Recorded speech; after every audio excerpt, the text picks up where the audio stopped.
వినోదభరితమైన ఒక నాటికను ప్రదర్శించబోతున్నాము. అనగనగా ఒక పేను.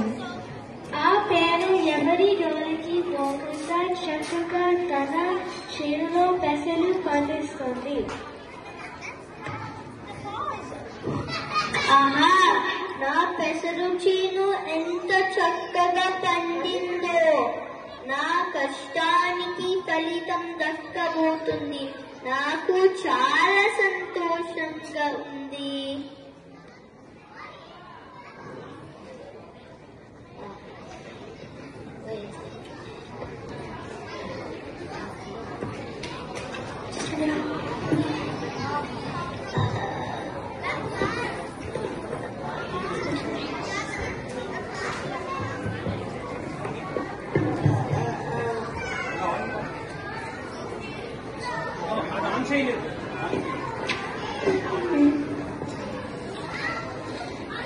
ఆహా, ఎంత చక్కటి పెసల చేను!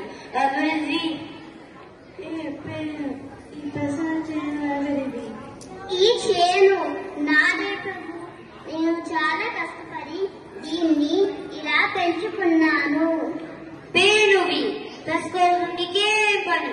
పటులరా, వెంటనే చేనంత గురించి ఇంకోటికి పంపించండి. సిద్ధం ప్రభు. పేరు పక్కకు తప్పుకో.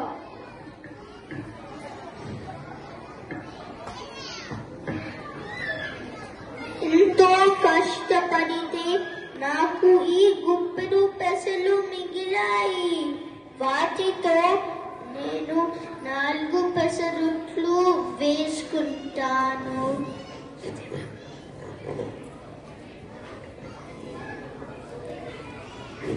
నా పంటను కాజేసిన రాజుపై ఎలాగైనా పగ తీర్చుకుంటాను. నేను బాగా నువ్వు ఎక్కడికి కోపంగా ఎక్కడికి వెళ్తున్నావు? నేను నా పంటను కాచేసిన రాజుపై పగ తీర్చుకోవడానికి వెళ్తున్నాను. నువ్వు నాకు ఒక పెసరట్టు ఇస్తే నేను నీకు సాయం చేస్తాను. అలాగే, ఇదిగో తీసుకో.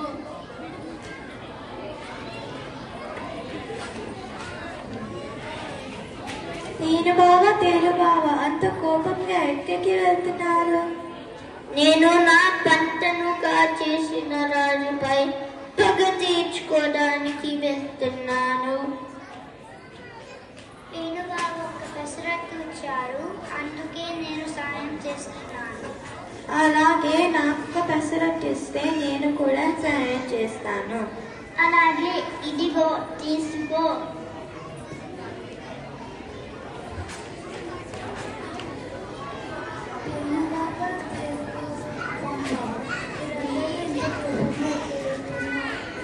రాజు పంటంతా తీసుకోలేరు, అందుకే పగ తీసుకోవడానికి కోటకి వెళ్తున్నారు.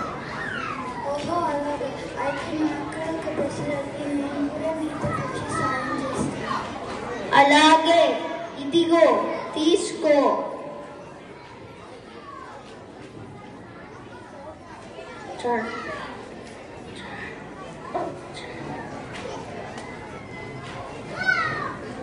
ఇది రాజుగారి పథకగడి. తిరుబాబా, నీకు ఆ అద్దం ఎదురుగా దుబ్బని కన్నట్టు ఉంది కదా, అక్కడ నక్కి ఉండు. రాజుగారు దువ్వెన మీద చెయ్య వెయ్యగానే గట్టిగా కుట్టు. అలాగే వేణుబాబా. తాము బావా, ఆ మూల దగ్గర కర్ర ఉంది, చూసావా?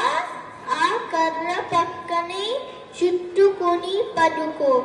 రాజుగారు కర్ర పట్టుకోగానే నీ విషం కక్కుతూ కాటేయి.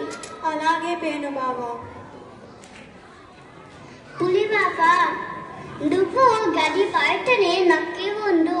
రాజుగారు నీ వైపుకు రాగానే గాండ్రిస్తూ మీద పడి చంపేయి.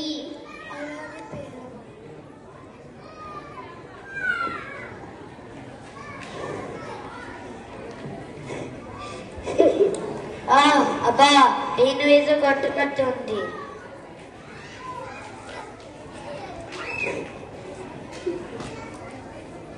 అమ్మో ఏంటిది? ఆ వెదవతీలు చాలా గట్టిగా కొట్టింది. దీన్ని కథ కొట్టి చంపేస్తాను. అరే బాబు ఈ రాజు బాబు నన్ను కాచేసండి. వెంటనే వెళ్ళి మంత్రం వేయించుకోవాలి.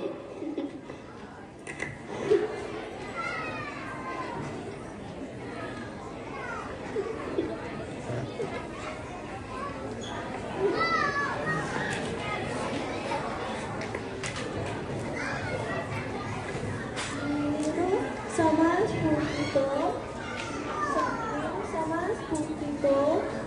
ఆలోచించి సరైన వారితో స్నేహం చేస్తే ఎటువంటి బలవంతుడైనా జయించవచ్చు. మీరే చూసారుగా.